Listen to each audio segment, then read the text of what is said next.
Hey, welcome back to Rescue's Diaries. Hope you folks have had a good week or had a good past weekend or this week. Been a little warm. Storm's supposed to come in, so supposed to get a little rain, which we need, but hopefully it won't be too. It won't hit so fast and be gone so fast it just runs off.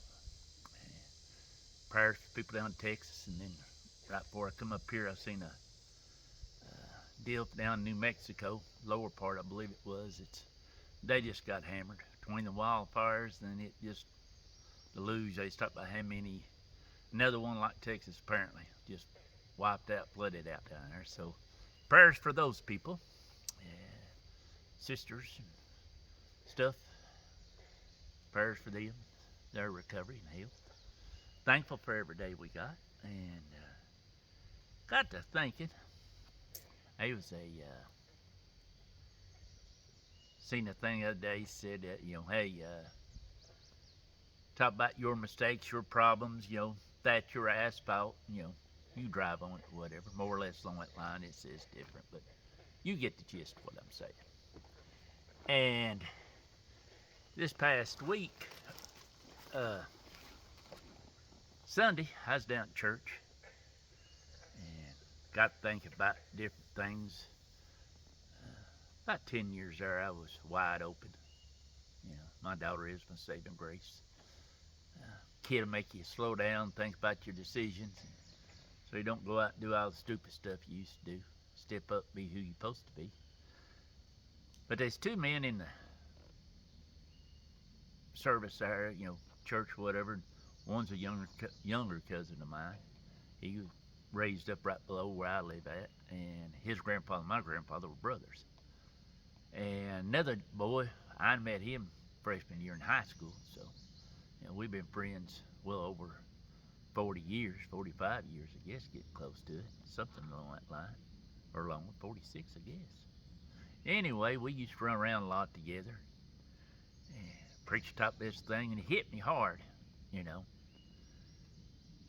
I've always been the ringleader. Think up all the insanity, the crazy stuff to go do. Come on, I'll take care of it. Don't worry about it. So when you're ringleader, sometimes you got to take responsibility for what you've done. So there in church, I said, well, there's a couple of men here need to ask their forgiveness for and apologize to. I said, the younger one explained how he's a kid. I said, I was the first one ever took him into a bar when he's 16 years old. Now, I didn't let him drink or nothing, but he drove me up there. There was over a party going at my house at the time, so he run me up there, and we come back, and his dad come down and see what was going on. Of course, first thing in his mouth, he goes in and tells his daddy being up there, and then tell him he got to dance with the best looking woman in the club. And well, it went downhill from that, and his daddy about ready to whoop me, which I understand. And I'm like, well, I didn't let him drink or nothing. He goes, yeah, but he shouldn't have been in there. I'm like, well, yeah. And then my buddy, I used to be out on the road 3 weeks at a time. I'd come in for 4 days. So I'd give him a call. He'd be like, nah, man, I'm like, come on, let's go running. Nah, I've been doing really good, I've been going to church and stuff. I said, you go to church the other 3 weekends. Other 3 weekends. He's like, well, now, I ain't got no money. I'm like, I got a pocket full of money. It's burning a hole in there. Come on, let's ride. Well, of course, we take off. But those decisions that I made then to entice them to run with me and go get in mischief and trouble and stuff, that's my asphalt. It's their asphalt for accepting it, I guess. A lot of people argue, but if I never put that out there, that probably never entered their mind. Their lives might have took a different role. I mean, we're all still back sitting in church, which is great. We survived all that stuff. But still, I can't help but feel partly responsible for those roles because, like I told the preacher, I told him up there, I said, I didn't. I said, tell him about when I got saved and stuff at 12. And I said, but as a 10-year period, I said, I definitely wasn't nowhere close to be the Christian I should be. And if I'd been a Christian where I should be, I should have been inviting them to church, not to go out and get in all that mischief and stuff. That is mine. There's a few more boys I got to talk to and apologize to. I'm sure they all say the same thing. We chose to go eat. But like I said, I was always a ringleader. And don't worry about whatever comes up, I'll take care of it. I'll fix it. Don't worry about it. So sometimes that's probably one of the hardest things I've seen people, you know, think about. What their actions had that might affect others people's reactions. For what they did or how they lived their life. Sometimes we forget some of that. There's a passage in the Bible about, before you remove the splinter out of your brother's eye, you might want to take it and remove that beam out of your eye. And of course, I'm constantly whittling on that beam. Maybe one day it'll be a splitter. It won't be so bad. I don't know.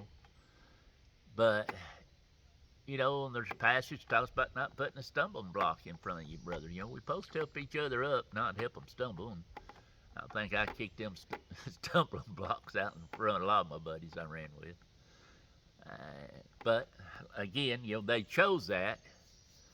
But the choice wouldn't been there if I hadn't been one that offered it to tell them, agging it on. And that's my asphalt to ride on, live on, or drive on, as they say. But, think about your own self. Your actions and stuff. How's that affect people around you? But that's my story for the week. I think I'll go low for a little bit maybe. Storm's supposed to roll in, so I'm sure there's things I need to go do. They might not get done. But thankful if you showed up and watched. I hope you take something from it. Nothing else. Maybe you'll talk to the good Lord and shake your head and say, that boy just ain't right. Maybe it'll make you think a little bit more about your own choices and where you've been, what you done. I don't know. But anyway, hope everyone has a great week, coming week. Prayers again for the people in Texas and Mexico and other places. And thank you for taking time to listen and watch. And as always, may the good Lord take a liking to you, but not too soon. And don't ever forget, I'll see you.